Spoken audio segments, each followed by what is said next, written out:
Writers like Bernard Lewis say what went wrong, that in fact there might be a clash of civilizations between an Islamic culture and a Western Judeo-Christian culture. They resent us, there's enormous amounts of hatred, and it goes back in history because of resentment. Yes, there's hatred against us. Why? In 1958, the U.S. government faced, we know from internal records, 3 major crises in the world. North Africa, Middle East, and Indonesia. All with oil-producing states, all Islamic states. President Eisenhower, in internal discussion, observed to his staff, that I'm quoting it now, there's a campaign of hatred against us in the Middle East, not by governments, but by the people. The National Security Council discussed that question and said yes, and the reason is there's a perception in that region that the United States supports status quo governments which prevent democracy and development, and that we do it because of our interest in Near East oil.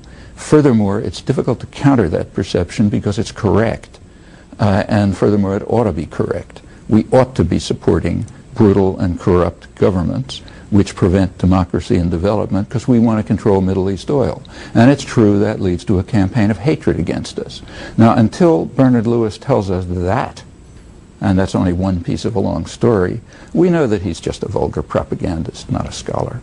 So yes, as long as we are supporting harsh, brutal governments, blocking democracy and development because of our interest in controlling the oil resources of the region, there will be a campaign of hatred against us. Tell me, what state does function according to what you call the minimal levels of honesty? Is there a state? None. States are power centers. The only thing that imposes constraints on them is either outside force or their own populations.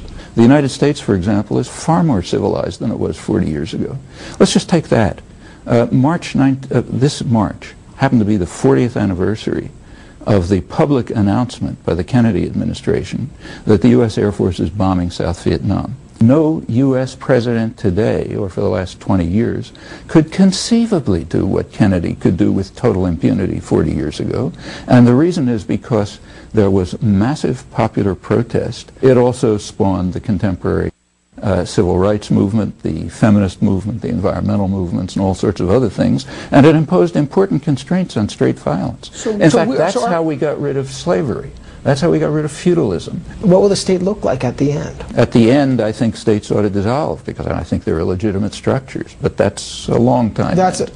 But it is the end of the nation state that you foresee in the vision. I don't foresee anything. What I'm saying is that as long as people, ordinary people, are able to free themselves from the doctrinal controls imposed on them by their self-appointed betters and mentors, as long as they're able to do this, they'll continue to be able to struggle for peace and justice and freedom and limitations on violence and constraints on power, as they've been doing for hundreds of years, and I don't see any end to that. The immediate problem is to free ourselves from the shackles imposed very consciously by the kind of people you're talking about, who don't want the facts to be known, and for very good reasons, because if people know the facts, they're not going to tolerate them.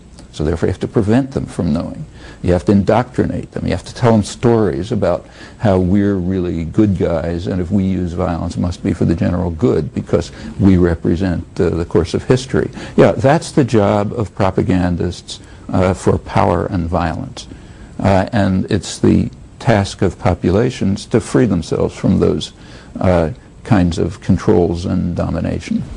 Pleasure to see you. Always.